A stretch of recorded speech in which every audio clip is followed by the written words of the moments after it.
Hello everyone, आज का video थोड़ा डिफरेंट होने वाला है।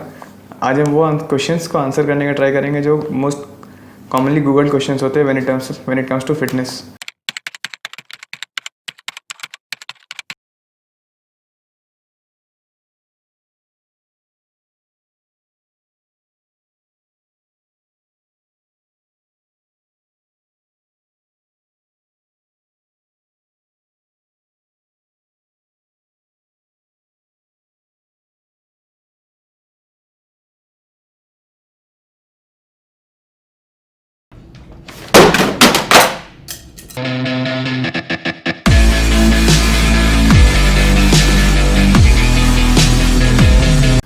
सो पहला जो क्वेश्चन आता है, जो मोस्ट गूगल्ड क्वेश्चन है, वो है how to lose weight fast.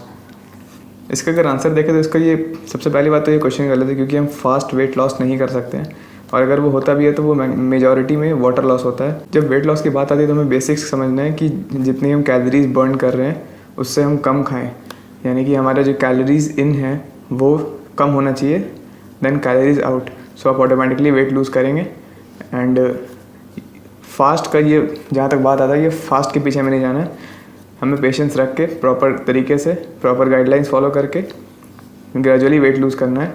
और जो ग्रेजुअली का मतलब, अगर हम ऐसे ACSM के अकॉर्डिंग अगर देखें तो हमें वीक में 1 to 2 पाउंड्स मतलब हाफ टू 900 ग्राम्स लूज़ करने का टारगेट रखना चाहिए पर week.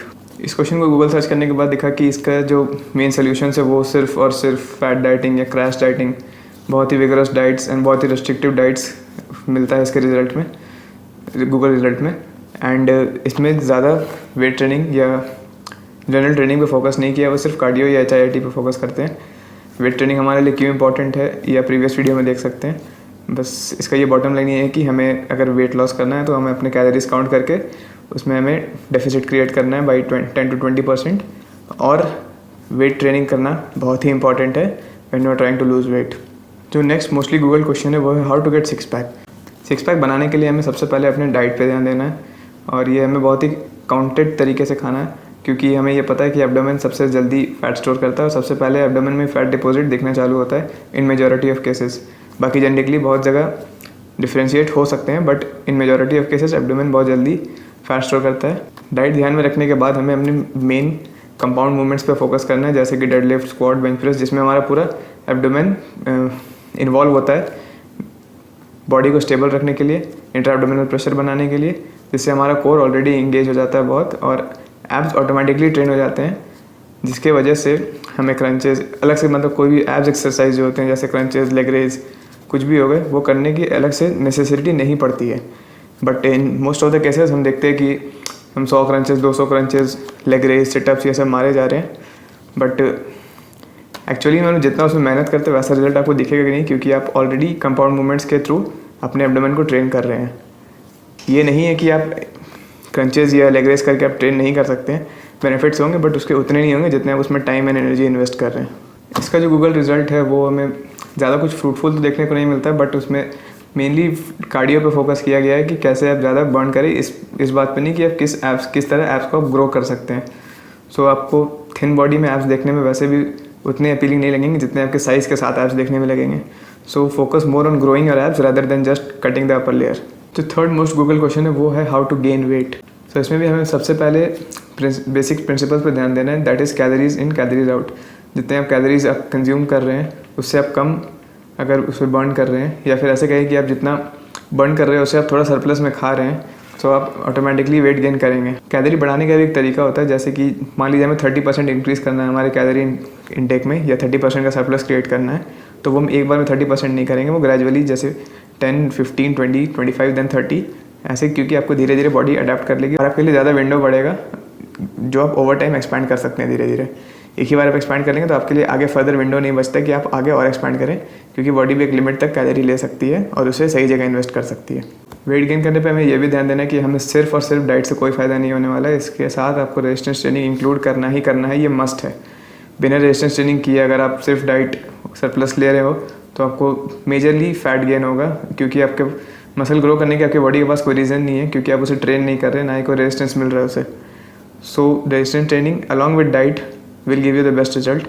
When it comes to gaining weight. इस क्वेश्चन को गूगल करने से आंसर हमें मेनली फोकस ये डाइट पे किया जाता है कि आप डाइट सरप्लस ले या कैलोरी डेंस फूड खाने को बोला जाता है, जैसे पीनट बटर हो गया, ओट्स हो गया, fat rich foods, starch rich foods.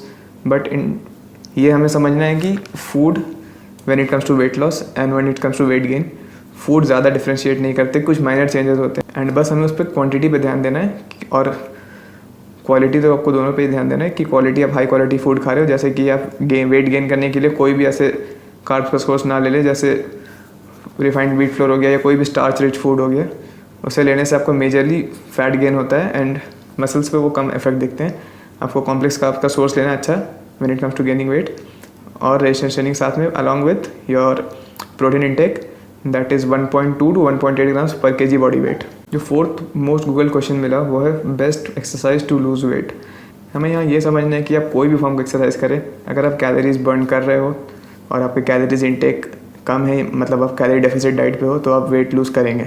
कोई एक्सरसाइज इसमें आपको बेस्ट नहीं होता, किसी की रिजल्ट दूसरे एक्सरसाइज से सुपीरियर नहीं होती। बस आपको इसमें कंपाउंड मूवमेंट्स पे ज़्यादा ध्यान देना है, जो कि मल्टी जॉइंट मूवमेंट्स होते हैं, जिसमें 1 से ज़्यादा जॉइंट आपका इन्वॉल्व होता है। जैसे कि बेंच प्रेस हो गया, उसमें आपका ट्राइसेप्स इन्वॉल्व होता है, चेस्ट इन्वॉल्व होता है एंड शोल्डर्स। ये कंपाउंड मूवमेंट्स आप स्टार्टिंग में करें, इसके बाद आप आइसोलेटेड मूवमेंट्स पे जा सकते हैं। सो एट द एंड आप कोई भी फॉर्म में एक्सरसाइज करें, अगर आप कैलोरीज बर्न कर रहे हैं तो आपको वेट लॉस दिखेगा। ऐसे कोई एक्सरसाइज आपके लिए एक दूसरे से सुपीरियर नहीं है। बट अगेन आप बेसिक प्रिंसिपल्स को जानने के लिए लास्ट वाले वीडियो ज़रूर देखिएगा, जिसमें हर एक्सरसाइज का आपको डिटेल्ड ओवरव्यू दिया गया है, तो आप चूज़ कर सकें किस वे से आपको उसे अपने रिजीम में इंक्लूड करना है। इसे हम गूगल सर्च करें तो हमें रिजल्ट मेनली कार्डियो या HIIT करने को दिखता है, जिसमें आप कम समय में ज़्यादा कैलोरीज बर्न करते हैं। बट इससे अल्टीमेट रिजल्ट ये होगा कि आपके पास मसल मास नहीं बचेगा और आपकी बॉडी देखने में वैसे प्लीजिंग नहीं लगेगी और ना ही वो एस्थेटिक दिखेगी। अब जहाँ आपकी स्किन सैगी होने के बहुत ज़्यादा चांसेस हो जाते हैं और बॉडी कॉम्पोजिशन आपकी पूरी बिगड़ जाती है इसमें, क्योंकि आपको सिर्फ कार्डियो और HIIT करने से आप फैट तो बर्न करते ही हैं, बट साथ साथ आप मसल मास भी बहुत ज़्यादा लॉस करते हैं, जो कि एकदम भी डिज़ायरेबल नहीं है, क्योंकि muscle is like hard earn money, जिसे आप लूज़ करना अफोर्ड नहीं कर सकते हैं। सो जो हमारा 5th टॉप गूगल क्वेश्चन है वो है best food for weight loss. हमें अगेन यही बात समझना है कि कोई भी फूड आपके डायरेक्टली फैट सेल्स को श्रिंक करने में नहीं हेल्प करते। ये ऐसा नहीं है कि आपको या कहीं आपने गूगल में पढ़ लिया कि आपको लेमन एंड हनी वाटर में डाल के सुबह पीने से या ब्लैक पेपर लेने से आपके फैट सेल्स श्रिंक होते हैं। बट इन सब स्टेटमेंट्स के पीछे कोई भी साइंटिफिक रिसर्च नहीं है जो इसे बैक कर सके। कोई भी फूड आपके डायरेक्टली फैट सेल्स को जाके अटैक नहीं करती है, ना ही उसे श्रिंक करती है, ना ही उसका साइज़ कम करती है, ना ही उसके नंबर कम करती है। आपको जो बेसिक न्यूट्रिशन पे ध्यान देना है वो ये है कि आपको रिफाइंड चीज़ कम खानी है, फ्राइड फूड कम खाना है। Refined thing includes any refined oil, refined floor and refined anything that states refined in their label. Sure करें कि जितना कैलोरीज बर्न कर रहे हो उससे आप 20% कम खा रहे हो। So it means you are targeting your fat cells. से आपके फैट सेल्स जो होते हैं, जिसे एडिपोज टिश्यू भी कहते हैं, वो ब्रेक डाउन होकर आपकी बॉडी उसे as a energy source use करती है। इस क्वेश्चन को गूगल करने से रिजल्ट तो सिर्फ वैसे ही दिखे जैसे कि very highly restricted diet plans, जो कि पॉसिबल नहीं है फॉलो करना। अगर आप फॉलो करते भी हैं तो वो आपकी बॉडी कॉम्पोजिशन को पूरी बिगाड़ देगी। या इसमें आप वेट ट्रेनिंग का कहीं भी मेंशन किया ही नहीं गया है कि आपको वेट ट्रेनिंग करना ज़रूरी है। इसमें कुछ वेबसाइट्स में ये भी देखा गया है कि आपको डिटॉक्स वाटर जैसी मिथिकल चीज़ों को कंज्यूम करने बोला जा रहा है। एंड किसी भी प्लान को प्रोटीन रिच नहीं कह सकते हैं, क्योंकि उसमें सिर्फ 1 या 2 सोर्स, वो भी बहुत ही लिमिटेड क्वांटिटी में आपको दिया गया है कंज्यूम करने के लिए, जो कि आपके डेली प्रोटीन इंटेक को कंप्लीट तो क्या, दूर तक आपके हाफ भी नहीं पहुंचा सकता। So that was me Priyanshu Singh answering the top 5 most Google questions. I hope आपको सबका आंसर मिल गया हो। And if you have any doubts and queries, you can let me know down in the comment section below. Thank you.